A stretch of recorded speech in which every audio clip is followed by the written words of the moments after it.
کیوں بنا کر کھڑے ہوئے ہیں اسرائیل کو ماننے کے لیے اور سر تسلیم خم کرنے کے لیے. انہیں بلا کر میڈرڈ میں پیش کیا گیا یہودیوں کے سامنے کہ تم جن کے ساتھ ایک ٹیبل پر بیٹھنے کو تیار نہیں تھے، میڈرڈ میں آؤ اپنا قبرستان دیکھو.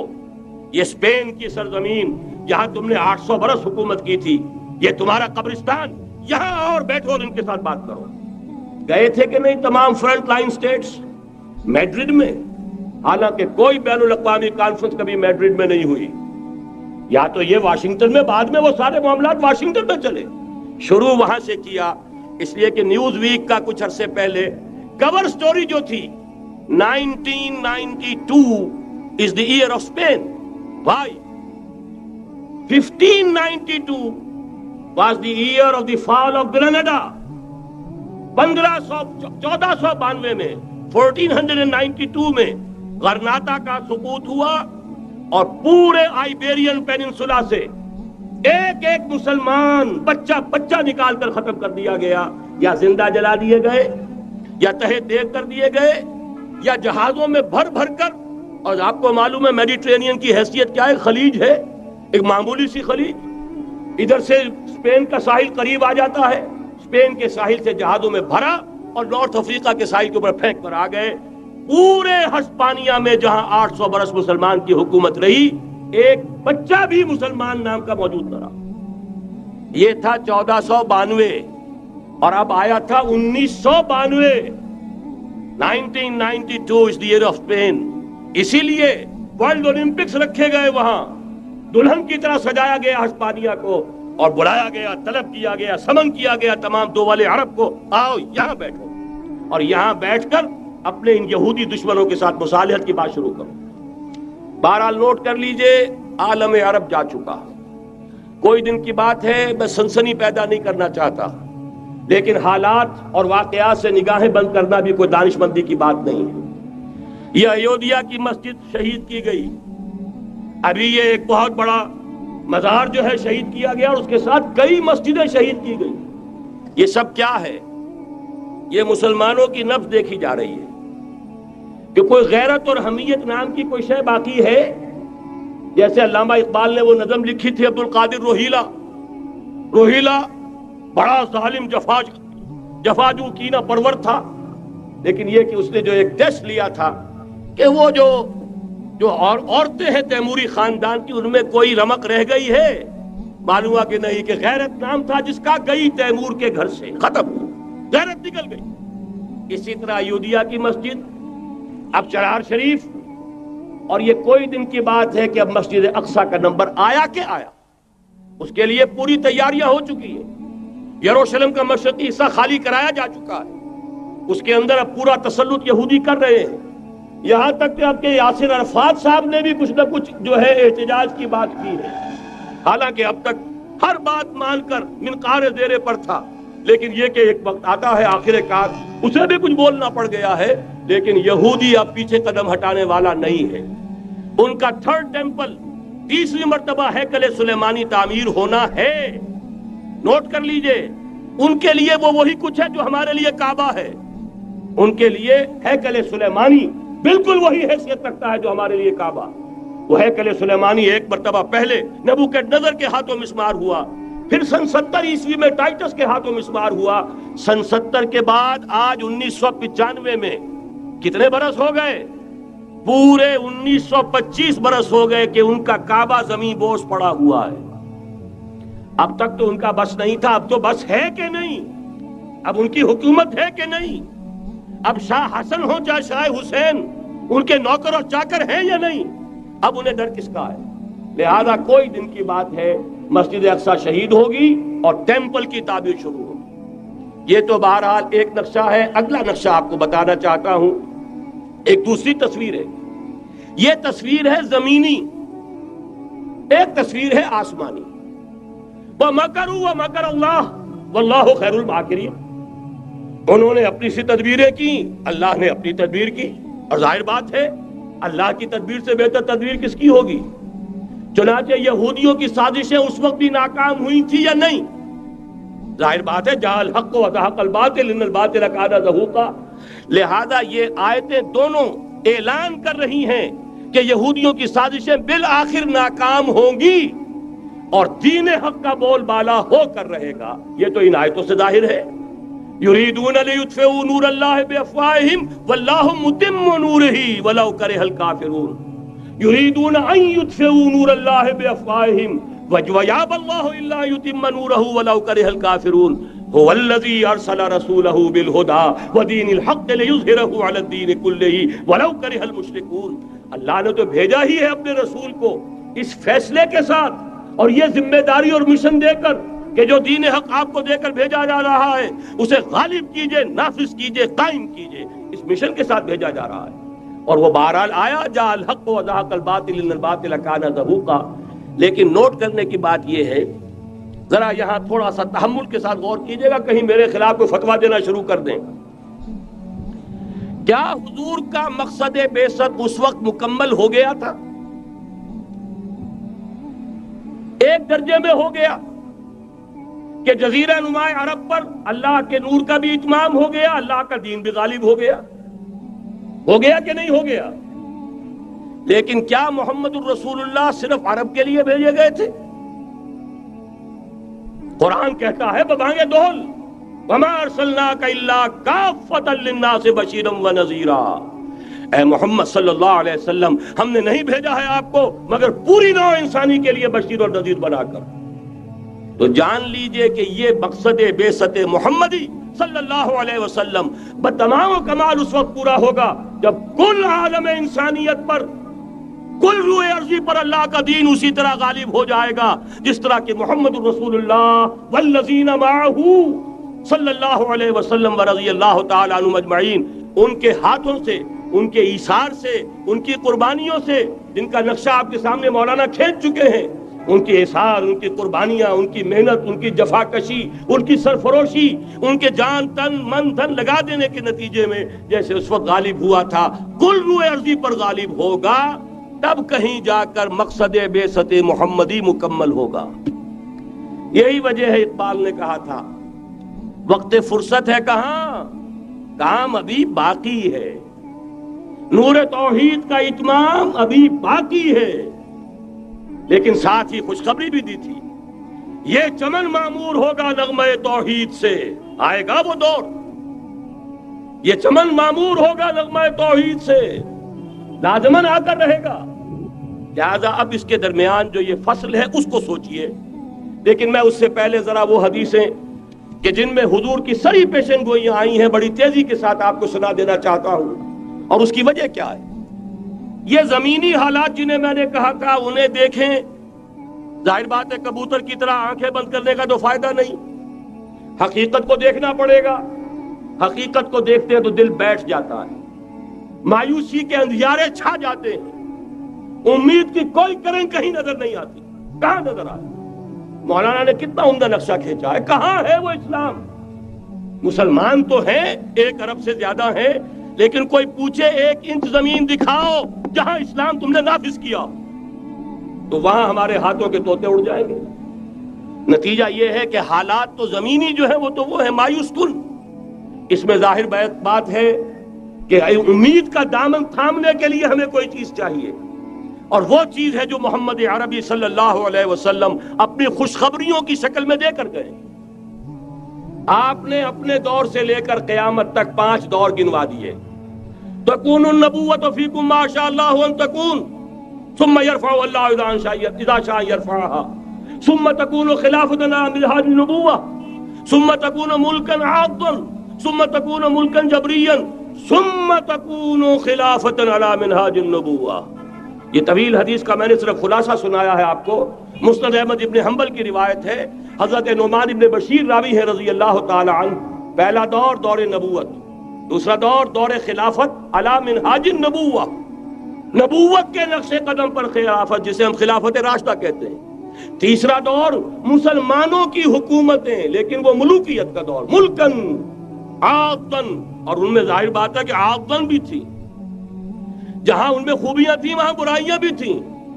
وہی حجاج ابن یوسف جس نے ایک مسلمان لڑکی کے خط کے اوپر فوج بھیجی ہے وہی حجاج ابن یوسف ہے کہ سینکڑوں تابعین کے سر اس نے قلم کرائے ہیں، وہی حجاج ابن یوسف، وہی خلیفہ کہ جس نے فوج کشی کی اجازت دی تھی سندھ پر، وہی خلیفہ ہے جس نے بلا کر محمد ابن قاسم کو شہید کیا ہے کہ یہ پاپولر ہوتا چلا جا رہا ہے، ملوکیت کے لیے تو اس سے بڑا خطرہ اور کوئی نہیں۔ اس لیے کہ سندھ کے ہندوؤں نے ان کے بت بنا لیے تھے۔ یہ نوجوان در جوانی توبہ کردن سیوائے پیغمبریس، یہ نوجوان اور اتنا نیک اور پارسا ان کے بت بنا کر مندروں میں رکھ دیے گئے۔ اندیشہ ہو گیا کہ یہ تو پاپولر ہو گیا تو ہمارے خلاف بغاوت کر دے گا، بلا کر شہید کر دیا گیا۔ بہرحال تیسرا دور تھا وہ ملکن عاقدن کچ کھلی ملوکیت، چوتھا دور تھا ملکن جبرین غلامی کی ملوکیت۔ پہلے کم سے کم بادشاہ مسلمان نام کے تو تھے، اب تو ہم ملکہ برطانیہ کے زیر نگی تھے، تاج برطانیہ کے غلام تھے، کہیں بلندیزیوں کے غلام تھے، کہیں کسی اور کے غلام تھے، کہیں اطالویوں کے غلام تھے، کہیں فرانسیسیوں کے غلام تھے۔ یہ چوتھا دور نوٹ کر لیجئے، آدھا ختم ہو گیا، آدھا باقی ہے۔ براہ راست غلامی کا دور ختم ہو گیا، لیکن ریموٹ کنٹرول والی انہی کی غلامی اب بھی چل رہی۔ فیصلہ وہی ہے جو مولانا نے کہا، تسبیح یا امریکہ یا امریکہ یا امریکہ، وہی لوگ، وہی ذہن، وہی ان کی بود و باش، وہی ان کی معاشرت، وہی ان کی سوچ، وہی ان کے اقدار، وہی ان کے نظریات، وہی ان کی معاشیات، وہی ان کی معاشرت، ہر شے وہی ہے، صرف رنگ کا فرق ہے اور کچھ نہیں۔ نظام ابھی وہی ہے، چلانے والے بھی انہی کے پرستار ہیں، بلکہ ریموٹ کنٹرول سے وہی چلا رہے ہیں۔ وہ تو آپ کے بجٹ کا بھی فیصلہ کرتے ہیں، آپ کی الیکٹریسٹی کے ریٹس بھی معین کرتے ہیں۔ تو حال یہ ہے کہ ابھی وہ چوتھا دور ختم نہیں ہوا، فرق صرف یہ ہے کہ ڈائریکٹ کی بجائے ریموٹ کنٹرول ہے۔ لیکن حضور کی خوشخبری یہ ہے، ثم تکون خلافۃ علی منہاج النبوہ، پھر ایک دور آئے گا خلافت علی منہاج النبوہ کا۔ یہ محمد الرسول اللہ کی نوید ہے، وہو الصادق المصدوق، وہ سچے ہیں، ان کی صداقت پر خود اللہ گواہ ہے۔ لہذا وہ دور آ کر رہے گا، اس میں کسی بھی بندے مومن کے لیے کسی شک و شبے کی کوئی گنجائش نہیں۔ اگلی حدیث اگلی سنیے، اب جب یہ دور آئے گا تو عالمی ہوگا، جیو ورلڈ آرڈر نہیں ہوگا، جسٹ ورلڈ آرڈر ہوگا۔ یہ نیو ورلڈ آرڈر NWO، حقیقت میں جیو ورلڈ آرڈر ہے JWO، لیکن اسی کو بدلنا ہے جسٹ ورلڈ آرڈر آف اسلام، اور وہ گلوبل ہوگا۔ دو حدیثوں کا تذکرہ کر دوں۔ حضرت ثوبان حضور کے ایک آزاد شدہ غلام تھے، وہ روایت کرتے ہیں، مسلم شریف کی روایت ہے، یہ صحیحین میں فرماتے ہیں کہ حضور نے ارشاد فرمایا، ان اللہ زوالی الارض فرأیت مشارقها ومغاربها وان امتی سیبلغ ملکها ما زوی لی منها، رواہ مسلم رحمہ اللہ۔ حضور فرماتے ہیں اللہ تعالیٰ نے میرے لیے پوری زمین کو لپیٹ دیا، یہاں تک کہ میں نے اس کے سارے مشرق دیکھ لیے، سارے مغرب دیکھ لیے، اور سن لو مجھ سے، ٹیک اٹ فرام می، میری امت کی حکومت ان تمام علاقوں پر قائم ہو کر رہے گی جو مجھے زمین کو لپیٹ کر اور سکیڑ کر دکھا دیے گئے۔ گلوبل ہوگی کہ نہیں؟ دوسری حدیث سنیے، یہ پھر مسند احمد ابن حنبل کی ہے۔ حضرت مقداد ابن الاسود رضی اللہ تعالی عنہ فرماتے ہیں، حضور نے فرمایا، لا يبقى على ظهر الارض بيت وبر ولا مدر الا ادخله الله كلمة الاسلام بعز عزيز وذل ذليل، اما يعزهم الله فيجعلهم من اهلها او يذلهم فيدونون لها۔ یہ ہے حدیث مسند احمد ابن حنبل کی۔ اور حضرت مقداد فرماتے پھر میں نے کہا اچھا تب تو ہو جائے گی وہی بات، وَيَكُونَ الدِّينُ كُلُّهُ لِلَّهِ، دین کل کا کل اللہ کے لیے ہو جائے گا۔ حدیث کا ترجمہ یہ ہے کہ حضور نے فرمایا، روئے زمین پر نہ کوئی اینٹ گارے کا بنا ہوا گھر رہے گا، نہ کوئی اونٹ کے بالوں کے بنے ہوئے کمبلوں کا خیمہ رہے گا جس میں اللہ تعالیٰ کلمہ اسلام کو داخل نہ کر دے۔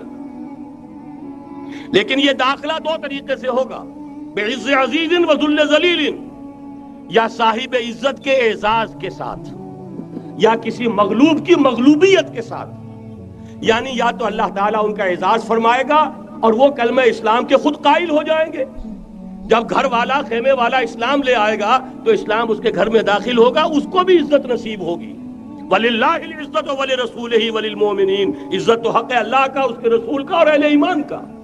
اور اگر وہ اسلام قبول نہیں کرے گا تو یؤتُ الْجِزْیَۃَ عَنْ یَدٍ وَهُمْ صَاغِرُونَ، چھوٹے ہو کر رہنا پڑے گا، جزیہ دینا ہوگا، اسلام کی بالادستی قبول کرنی ہوگی۔ بتائیے اس کے بعد بھی کوئی شک ہے؟ یہ ہے آسمانی نقشہ۔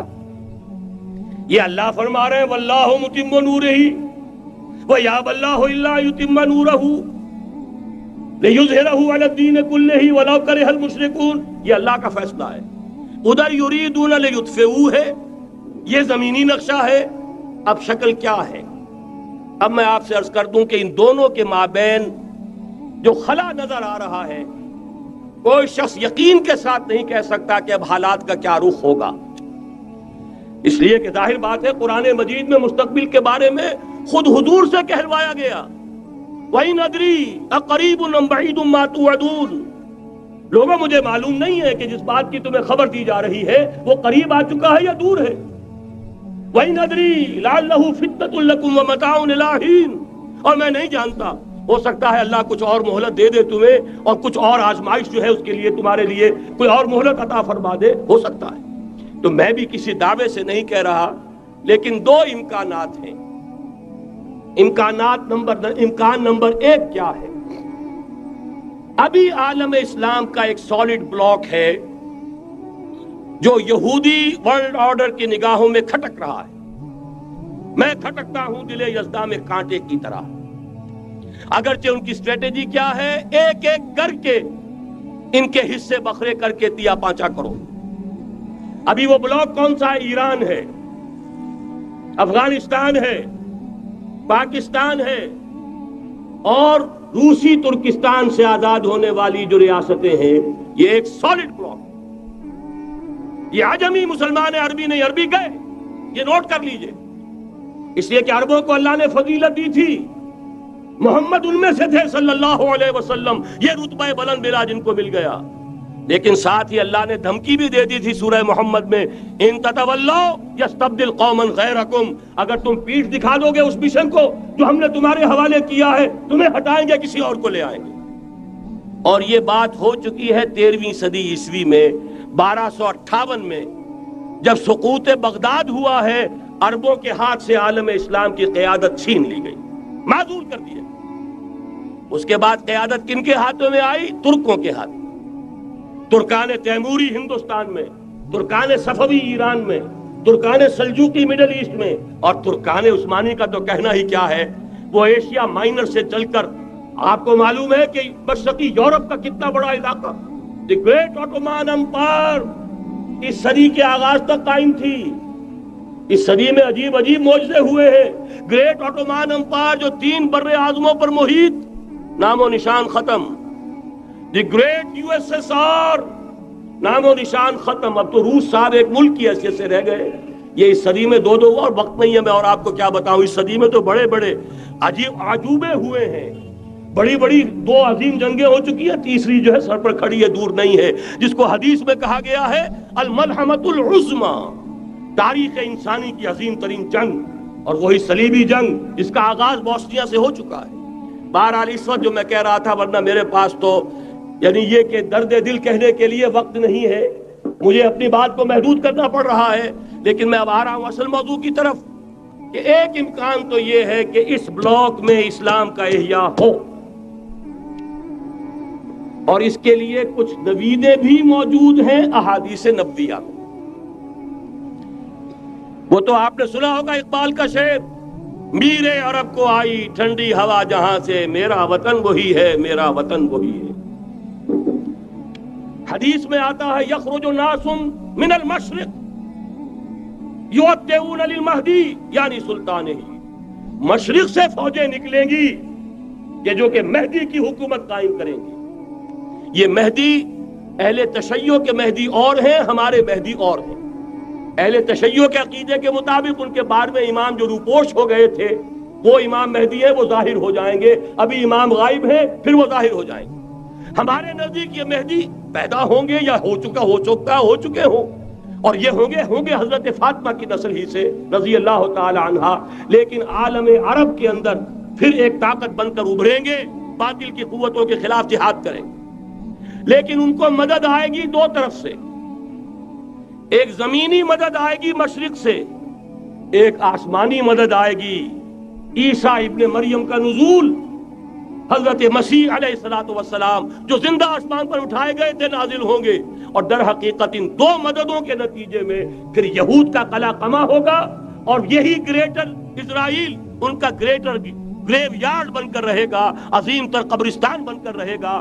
اس کی بڑی واضح حدیثیں موجود ہیں، اس کی بڑی تفصیلی خبریں موجود ہیں، یہ احادیث کی کتب کے اندر، بدقسمتی سے ہماری اس کی طرف توجہ نہیں۔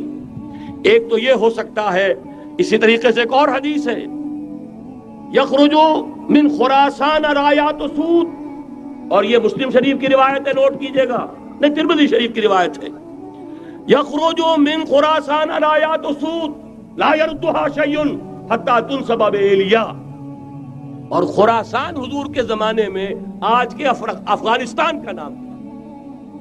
یہ افغانستان میں جو جہاد ہوا ہے، غلطیاں ہوئی ہیں اور غلطیوں کا خمیازہ بھگت رہے ہیں، یہ تو اللہ تعالیٰ کی سنت ہے جس میں اللہ نے صحابہ کو بھی ایگزمپٹ نہیں کیا، غلطی کی سزا دی ہے۔ 35 صحابہ کی غلطی غزوہ احد میں ہوئی، جہاں سے حکم تھا کہ مت ہٹنا، 50 میں سے 35 ہٹ گئے، نتیجہ کیا نکلا؟ فتح شکست میں بدل گئی، 70 صحابہ شہید۔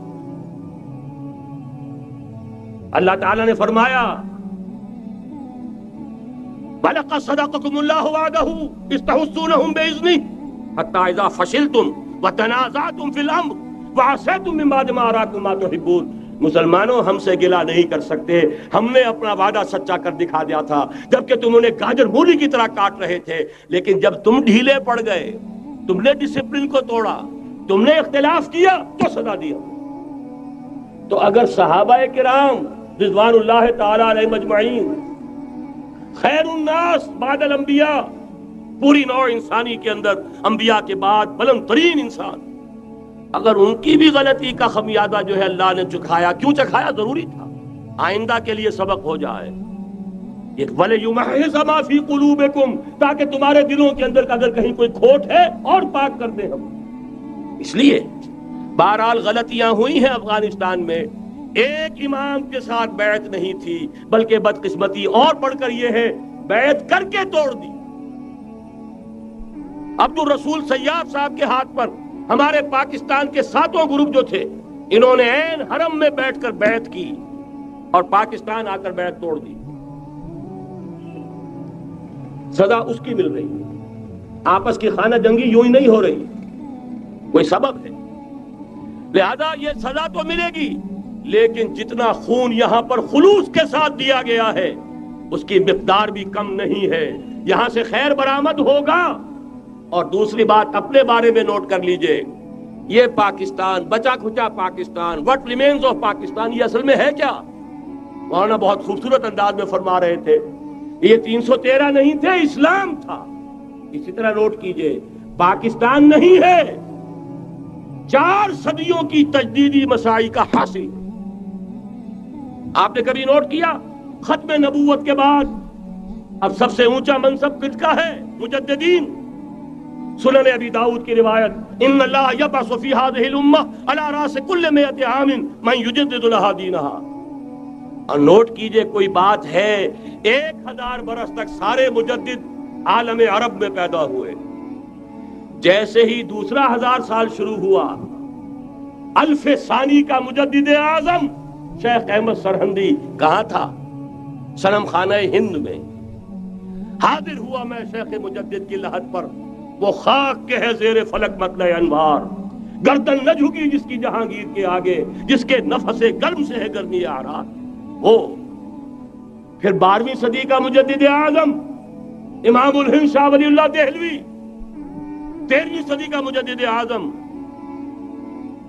سید احمد بریلوی، اس کے خون کا امین اور اس کے ساتھ کے شہداء کے خون کا امین، ان کے جسموں کا امین آپ کا خطہ ہزارہ، آپ کا خطہ سوات، اس میں ان کی جانیں ہیں جو دی گئی ہیں۔ اور وہ نہایت میں آپ سے عرض کر دوں، دور صحابہ کے بعد اتنا خالص اسلامی جہاد پوری مسلمان تاریخ میں نہیں ملے گا جتنا وہ تحریک شہیدین کا۔ 14ویں صدی ہجری میں شیخ الہند جیسا مجاہد اعظم کہ انگریز نے گرفتار کر کے قید بھی کیا ہے تو کہاں؟ ہندوستان میں نہیں، کہاں؟ جزیرہ سائرس، کیا نام تھا؟ مالٹا، جزیرہ مالٹا بحر روم میں۔ اقبال کے نفس سے ہے لالے کی آگ تیز، ایسے غزل سرا کو چمن سے نکال دو۔ کہیں ہندوستان کی کسی جیل میں ہوا تو شاید اس کے نفس کی گرمی ہی سے کوئی حرارت پیدا ہو جائے۔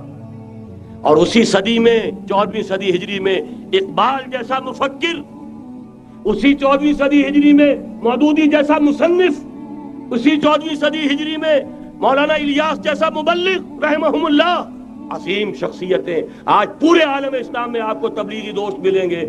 یہ کہاں سے شروع ہوئی تحریک؟ دہلی کی ایک چھوٹی سی مسجد سے، وہ مسجد بنگلے والی اب تو بڑی عالیشان ہو گئی ہے، جب وہاں شروع ہوا تھا کام بڑی چھوٹی سی مسجد۔ یہ سارے کام یہاں کیوں ہوئے؟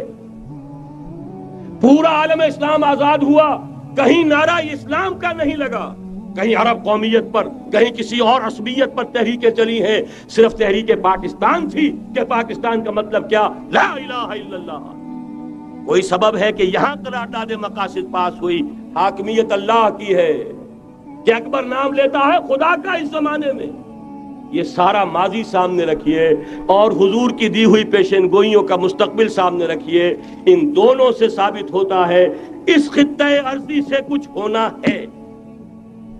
اگرچہ بھٹکے ہوئے ہیں لیکن کبھی بھولی ہوئی منزل بھی یاد آتی ہے راہی کو، اور بھٹکے ہوئے آہو کو پھر سوئے حرم لے چل، اس کی ضرورت ہے۔ مسلمان کو پھر اس کا مقصد یاد دلایا جائے۔ پاکستان اس لیے نہیں بنایا گیا تھا کہ ہمارے ہاں ٹاٹے اور برلے نہیں تھے تو ہمارے پاس اس کے بھی باپ وجود میں آ جائیں، اس لیے تو نہیں بنایا گیا تھا۔ پاکستان اس لیے نہیں بنایا گیا تھا کہ جاگیرداروں کی جاگیرداریاں محفوظ ہو جائیں، پاکستان اس لیے تو نہیں بنایا گیا تھا۔ اور یہ کہ نمازیں اور مسجدیں تعمیر ہو جائیں، مسجدیں تو امریکہ میں تعمیر ہو رہی ہیں، عالی شان سے عالی شان، اس لیے پاکستان نہیں بنا تھا۔ آج بھی مسلمان، میں معذرت سے عرض کر رہا ہوں مولانا سے، آج بھی بھارتی مسلمان کی ایوریج نمازی ہونے کے اعتبار سے پاکستانی مسلمان سے کہیں بہتر۔ آج بھی برقع نظر آ جائے گا تو ہندوستان میں نظر آ جائے گا۔ میں نے اپنی آنکھوں سے دیکھا چند سال پہلے، جب مکہ مسجد حیدرآباد دکن میں 3 دن مسلسل میری تقریریں ہوئی ہیں، 10,000 مرد اور 5,000 خواتین، اور ان میں سے کوئی بغیر برقعے کے نہیں تھی۔ ایک سیلاب نظر آ رہا تھا برقعوں کا کہ جب جلسہ ختم ہوا ہے رات کے 12 بجے 3 دن تک متواتر۔ یہاں کہاں نظر آئے گا برقع آپ کو؟ یہاں تو جس کے پاس 2 پیسے ہو گئے اس نے سب سے پہلے برقع اتار کے پھینک دیا۔ معلوم اچھی طرح سمجھ لیجئے، یہ چیزیں تو وہاں زیادہ ہیں یہاں کی نسبت۔ اصل ضرورت تھی کہ یہاں اس نظام کو قائم کیا جائے، وہ نظام عدل اجتماعی، وہ جس میں حریت ہو، جس میں عام آدمی بھی خلیفہ وقت کو ٹوک سکے۔ یہ کرتا کیسے بن گیا؟ ایک خاتون بھی کھڑی ہو کر دامن پکڑ لے، عمر تمہیں کیا حق ہے کہ ہمارے مہر کے اوپر پابندی لگا رہے ہو، جبکہ اللہ نے نہیں لگائی۔ اللہ قرآن میں قنطارہ کا لفظ استعمال کر رہا ہے۔ ڈھیروں سونا دے دے کوئی شخص اپنی بیوی کو مہر کے اندر، طلاق دیتے وقت اس میں سے کچھ نہیں لے سکتا، آپ کون ہوتے ہیں ہمارے حق کے اوپر پابندی لگانے والے؟ اور عمر نے کہا، آج ایک بڑھیا نے اب عمر کو دین سکھایا، آرڈیننس واپس۔ حضرت سعد ابن ابی وقاص رضی اللہ تعالی عنہ جو فاتح ایران تھے، وہ گورنر ایسے ہی نہیں بن گئے تھے ریوڑیاں بٹی ہو اور گورنر ہی مل گئی ہو، وہ تو خود فاتح تھے ایران کے، اس لیے گورنر تھے۔ صرف ایک پرچہ پہنچا ہے بارگاہ خلافت میں، حضرت عمر فاروق کے پاس انفارمیشن آئی، سعد نے اپنے گھر کے باہر ڈیوڑی بنا لی ہے اور ایک دربان کھڑا کر دیا، حضرت بلال کو بھیجا ہے رقعہ دے کر، اور یہ حکم تھا کہ بلال پہلے تو جاتے ہی ڈیوڑی میں آگ لگا دینا، پھر یہ رقعہ دینا میرا۔ اور رقعے میں لکھا ہوا تھا، اے سعد، لوگوں کو ان کی ماں نے آزاد جانا تھا، تم نے انہیں اپنا غلام کب سے بنا لیا ہے؟ یہ دربان کھڑے کر دیا اپنے آگے۔ وہ حریت، وہ مساوات کہ جا رہا ہو خلیفہ وقت اور چارج لینے جا رہا ہے بیت المقدس کا، کوئی ذاتی علاج کے لیے نہیں جا رہا، سیر و سیاحت کے لیے نہیں جا رہا، چارج لینے کے لیے بالکل سرکاری وزٹ ہے، آفیشل وزٹ ہے، اسٹیٹ وزٹ ہے۔ اور حال کیا ہے؟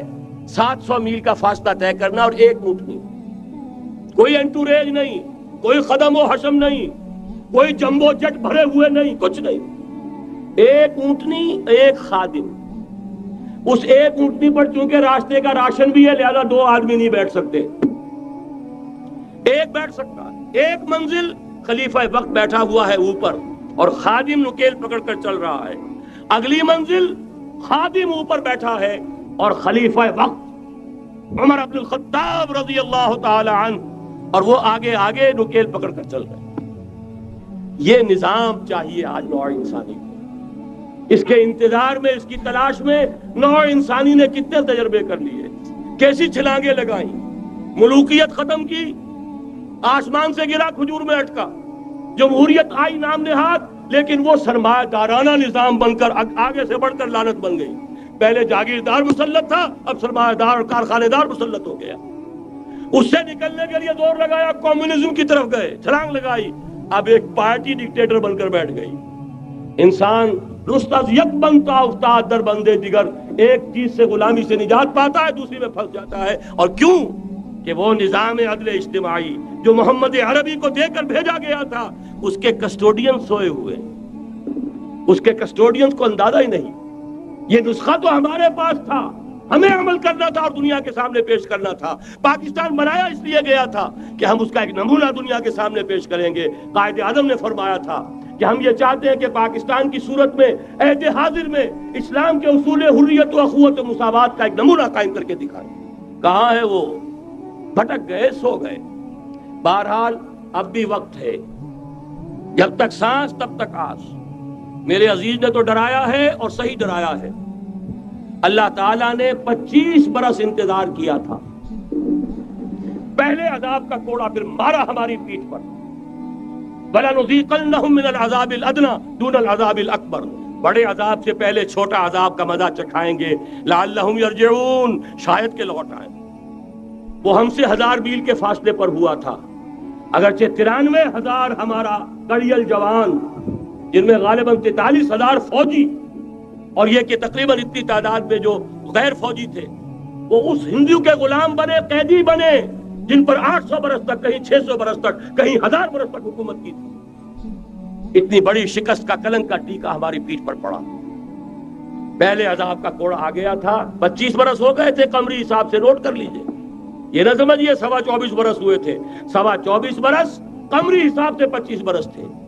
اور اب نوٹ کر لیجئے اگلے 25 برس کے پورے ہونے میں اگلے رمضان کی 27 تاریخ تک صرف مہلت ہے۔ نصف صدی پوری ہوا چاہتی، کوئی عجب نہیں اس عذاب الادنیٰ سے بعد ہم جاگے نہیں، ہوش میں نہیں آئے، کوئی عجب نہیں کہ بڑے عذاب کا کوڑا ہماری پیٹھوں پر برس جائے۔ لیکن مجھے یہ یقین ہے، نوٹ کر لیجئے، اگر یہ دوسرا امکان ہو گیا، خدا نہ خواستہ اللہ کے عذاب کا کوڑا ہماری پیٹھ پر برسا، مجھے یقین ہے اللہ ہندوؤں کو مسلمان بننے کی توفیق دے گا، لیکن اسلام کا بول بالا اسی خطے سے ہوگا۔ تاریخ میں یہ ہو چکا ہے آیا فتنہ تاتار کے افسانے سے، پاسباں مل گئے کعبے کو صنم خانے سے۔ تاتاریوں کے ہاتھوں کروڑوں مسلمان قتل ہوئے، لیکن اسلام نے تاتاریوں کو فتح کر لیا، اور پھر اسلام کا مسلمانوں کا دوسرا دور عروج انہی تاتاریوں کی مختلف شاخوں کے تحت ہوا۔ وہ تاتاری ہی تو تھے، وہ سارے ہورس، ٹرکش ہورس، ترکان تیموری، ترکان صفوی، ترکان سلجوقی، ترکان عثمانی، وہی تو سٹاک تو وہی ہے آیا فتنہ تاتار کے افسانے سے، پاسباں مل گئے کعبے کو صنم خانے سے، اس لیے کہ حضور نے فرمایا مشرق سے ہوگا، جہاں سے فوجیں چلیں گی، تو کوئی عجب نہیں۔ بہرحال یہ 2 امکانات ہیں، لیکن اس کا فیصلہ تیرے ہاتھوں میں ہے، دل یا بدن، سیدھی سیدھی بات۔ اگر تو اب بھی ہم ٹھیک ہو جائیں، جاگ جائیں، ہوش میں آ جائیں، قوم یونس کی طرح توبہ کر لیں، تو بغیر عذاب کے کوڑے کے رحمت خداوندی ہم پر سایہ کرے گی۔ اگر ہم نہ جاگے تو وہ عذاب کا کوڑا آئے گا۔ یہ نہیں میں کہہ سکتا ان ادری قریب بعید ما توعدون، یہ میں نہیں کہہ سکتا، یقین کے ساتھ جانتا ہوں کہ آئے گا، لیکن یہ کہ اس کے بعد بھی یہیں سے بول بالا ہوگا۔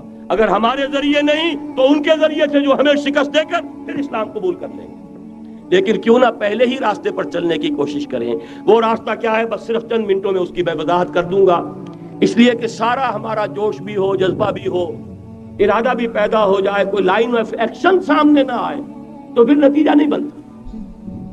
پہلی بات میں مولانا سے معذرت کے ساتھ عرض کروں گا مولانا نے فرمایا تھا کہ یہاں ایمان بہت ہے، نمازی اکثریت میں ہے، مجھے ادب کے ساتھ اختلاف ہے، ایمان نہیں ہے، یا قرآن جھوٹا ہے یا ہم میں ایمان نہیں ہے۔ قرآن کہتا ہے انتم الاعلون ان کنتم مومنین، اگر تم مومن ہوگے تم ہی سربلند رہو گے، ہم تو سربلند نہیں ہیں، تو کیا کہیں گے قرآن جھوٹا؟ ایمان نہیں ہے۔ ہمیں موروثی عقائد مل گئے ہیں اپنے والدین سے، ہم by birth accident of birth مسلمان ہو گئے ہیں، ہم نے اسلام کی کوئی قیمت نہیں دی ہے، اسلام کو کوئی تکلیف جھیل کر اپنے لیے اختیار نہیں کیا ہے۔ پہلا مرحلہ ہے یا ایھا الذین آمنوا آمنوا باللہ ورسولہ والکتاب الذی نزل علی رسولہ، اے ایمان والو ایمان لاؤ۔ ایک درجے میں تو ایمان والے ہو کہ اقرار باللسان کر رہے ہو، آمنت باللہ کما ہوا باسمائہ وصفاتہ وقبلت جمیع احکامہ، اقرار باللسان وتصدیق بالقلب، آمنت باللہ وملائکتہ وکتبہ ورسلہ والقدر خیرہ وشرہ من اللہ تعالی والبعث بعد الموت۔ لیکن یہ اقرار باللسان ہے، کبھی ذرا دلوں میں جھانکو، تصدیق بالقلب ہے۔ تصدیق بالقلب ہو جائے تو زندگی کا نقشہ بدل جائے، سوچ بدل جائے، ترجیحات بدل جائیں۔ آج زندگی سب سے عزیز ہے، پھر شہادت کی موت اس سے کہیں زیادہ عزیز ہے۔ نشان مرد مومن بات گویم جو مر گائے تبسم بر لبے اوست۔ تو پہلا مرحلہ ہے ایمان کی تجدید، ایمان کو تازہ کرو، ایمان کو تازہ کرو، اور اس کے لیے منبع اور سرچشمہ قرآن حکیم۔ هو الذی ينزل علی عبدہ آیات بینات لیخرجکم من الظلمات الی النور۔ قرآن سے ہی لوگوں کو بلاؤ، تلاوت آیات کے ذریعے سے لوگوں کو کھینچو، یہ میگنیٹ ہے جو سلیم الفطرت لوگوں کو کھینچ لے گا۔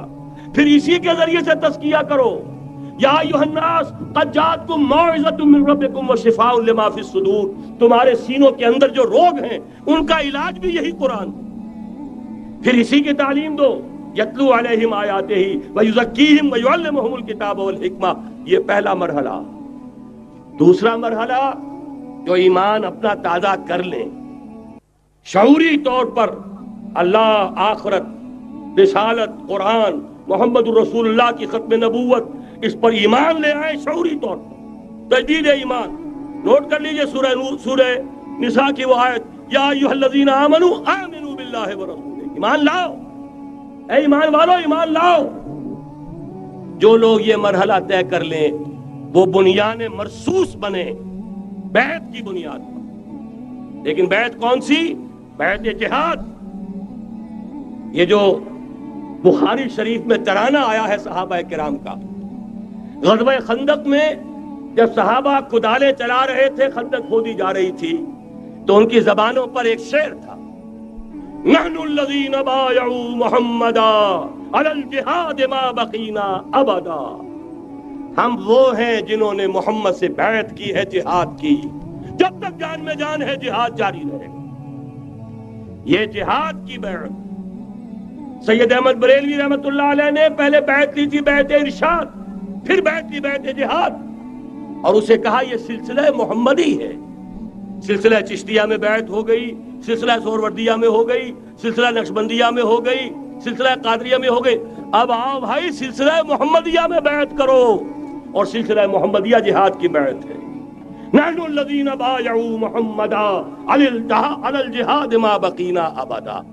اس جہاد کی بیعت سے منظم ایک امیر کا حکم، بایعنا رسول اللہ صلی اللہ علیہ وسلم علی السمع والطاعۃ فی العسر والیسر والمنشط والمکرہ وعلی اثرۃ علینا وعلی لا ننازع الامر اہلہ وعلی ان نقول بالحق اینما کنا لا نخاف فی اللہ لومۃ لائم۔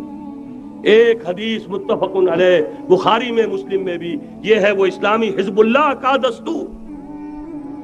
نمبر 3 کام کیا ہوگا؟ جہاد، جماعت بن گئی جہاد، لیکن جہاد کا پہلا مرحلہ ہے جہاد باللسان، زبان سے جہاد، دعوت، تلقین، نصیحت، اور ان سب کا مرکز و محور قرآن۔ جہاد بالقرآن، جہاد باللسان، جہاد بالقرآن۔ فلا تطع الکافرین وجاہدہم بہ جہادا کبیرا۔ اے نبی آپ ان کافروں کی باتیں نہ سنیے، ان کے کہنے میں مت آئیے، ان سے کوئی اثر قبول نہ کیجیے، اور ان کے خلاف جہاد کرتے رہیے اس قرآن کے ذریعے سے۔ بہت بڑا جہاد، 13 برس تک جہاد ہوتا رہا ہے قرآن کے ذریعے سے۔ لیکن اس کے بعد اب مکے میں آ کر، جب اللہ نے مدینے میں آ کر موقع عطا فرما دیا، جب وہاں پر آ کر ایک بیس عطا کر دیا، اب وہاں سے جہاد بالسیف، جہاد بالید کا آغاز ہوا۔ اب طاقت کے ساتھ، قوت کے ساتھ، ہاتھ کے ساتھ جہاد شروع ہوا۔ اس میں آخری بات عرض کر رہا ہوں، آج کے دور میں اس کی ایک شکل تو وہ تھی جو حضور کے دور میں تھی، 313 کے مقابلے میں 1000 یا 4000 3000 آ گئے تھے احد میں، ادھر سے 1000 نکلے تھے، بعد میں 300 چلے گئے واپس، تو 700 رہ گئے۔ آج کا معاملہ کچھ ذرا مختلف ہے۔ نمبر 1 تو یہ کہ جو حکمران ہے وہ خود مسلمان ہے۔ صدام حسین بھی دستی پھیرتا ہوا فوٹو کھنچواتا ہے، کیا کرے؟ بے نظیر بھٹو کو بھی کسی نے آج تک کافر تو نہیں کہا، چاہے وہ کفریہ کلمات کہتی رہتی ہے۔ اسلامی شاعر کا مذاق اڑانے کے بعد اور کون سی کسر رہ گئی؟ لیکن فتویٰ کسی نے لگایا نہیں۔ اسی طریقے سے حسنی مبارک کو بھی کسی نے نہیں کہا کہ کافر ہے۔ لہذا مسلمان ہی حکمران ہے نمبر 1۔ وہاں یہ تھا ایک طرف کافر، ایک طرف اہل ایمان، کلیئر کٹ جو ہے معاملہ موجود تھا۔ دوسرے یہ کہ یہاں سٹینڈنگ آرمیز ہیں، پیراملٹری فورسز ہیں۔ وہاں کیا تھا؟ ادھر بھی والنٹیئر، ادھر بھی والنٹیئر۔ کوئی سٹینڈنگ آرمی، کوئی ٹرینڈ آرمی موجود نہیں تھی۔ 313 بھی والنٹیئر تھے، 1000 بھی والنٹیئر تھے۔ البتہ یہ کہ اسلحہ کا فرق تھا۔ لہذا آج کی دنیا میں معاملہ، اس کی ایک مثال ایرانیوں نے پیش کر دی ہے، اور وہ ہے یک طرفہ جنگ، غیر مسلح، پرامن، منظم احتجاج۔ سڑکوں پر نکل آئیں گے جب طاقت ہوگی، جب نہیں چلنے دیں گے اس نظام کو، نہیں دیں گے ٹیکس، نہیں چلنے دیں گے ان بینکوں کو، پکیٹنگ ہوگی، گھراؤ ہوگا، نہیں چلنے دیں گے۔ سود حرام ہے، اللہ اور اس کے رسول کے خلاف اعلان جنگ ہے، نہیں چلنے دیں گے۔ لیکن اس کے لیے پہلے طاقت ہو، صداقت کے لیے جس دل میں مرنے کی طرف، پہلے اپنے پیکرے خاکی میں جاں پیدا کرے۔ محمد عربی نے مکے میں نہیں شروع کر دیا تھا جہاد صلی اللہ علیہ وسلم، حالانکہ 150-200 آدمی تو وہاں بھی موجود تھے، لیکن یہ کہ نہیں، آپ حالات، عالم اسباب ہے، اس کا جائزہ لے کر کوئی قدم اٹھائیں گے۔ قرآن میں خود کہا گیا ہے، اے مسلمانوں، پہلے تم 10 پر 1 بھاری تھے، اب تمہارے اندر الآن فیکم ضعفا، اب کچھ کمزوری آ گئی ہے، اب 2 پر 1 بھاری رہے گا۔ لیکن کمزوری اسی وقت آ گئی تھی، اوسط جو ہے کم ہو گیا۔ نئے جو مسلمان ہوئے تھے، ان کی وہ پختگی تو نہیں تھی جو مکے کے مہاجرین کی تھی، جو ان آزمائشوں کی بھٹیوں میں سے گزر کر آئے تھے، جو کندن بن کر نکلے تھے ان آزمائشوں کی بھٹیوں سے۔ لہذا جان لیجئے، آج کے دور میں جہاد بالید، یک طرفہ جنگ کی صورت میں ہوگا، اور اگر ایرانیوں نے کر کے دکھا دیا تو ڈوب کر مر جانے کا مقام ہے سنی مسلمانوں کے لیے کہ وہ نہ کر سکتے۔ جب بھی میں بات کرتا ہوں کہتے ہیں یہاں نہیں ہو سکتا، کیوں؟ یہاں کوئی صاحب ایمان نہیں، یہاں کوئی صاحب غیرت نہیں، کوئی صاحب حمیت نہیں۔ میرے نزدیک جھوٹ ہے۔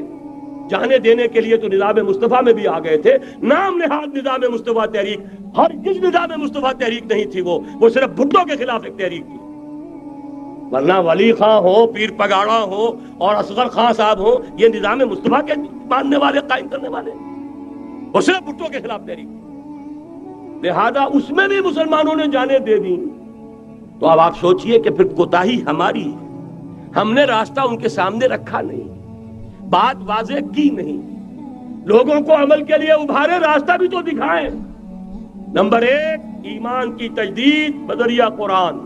وہ جنس نہیں ایمان جسے لے آئیں دکانیں فلسفہ سے، ڈھونڈے سے ملے گی عاقل کو یہ قرآن کے سیپاروں میں۔ مولانا ظفر علی خان کا ایک شعر پہلے پڑھا تھا میں نے کہ نور خدا ہے کفر کی حرکت پہ خندزن، پھونکوں سے یہ چراغ بجھایا نہ جائے گا۔ انہی کے شعر پر تقریر ختم بھی ہو رہی ہے۔ ایمان کا منبع اور سرچشمہ قرآن۔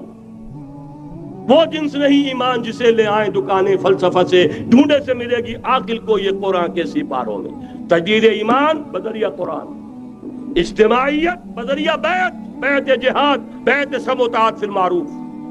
نمبر 3، جب تک طاقت کافی نہیں ہے جہاد باللسان، کہو تو صحیح یہ فحاشی خدا کے لیے ختم کرو، کہو تو صحیح اخبار والوں سے جا کر ہاتھ جوڑ کر یہ کیا تم رنگین تصویریں شائع کرتے ہو نوجوان لڑکیوں کی، یہ کون سا تمہیں ثواب ہو رہا ہے؟ تم نے کس چیز کو ذریعہ بنایا ہے اپنی کمائی کا اور اپنی دولت کے حصول کا؟ کہو تو صحیح، نہ سنے۔ بہرحال اللہ تعالیٰ کے ہاں تمہارے کہنے کا یہ جو نہی عن المنکر باللسان ہے تمہیں تو اجر و ثواب ملے گا، اور جب طاقت اتنی ہو جائے کہ ٹکر مول لینے کی پوزیشن میں ہو تو نکل آؤ، گھیراؤ کرو۔ شیعوں نے پاکستان میں بھی کر کے دکھا دیا،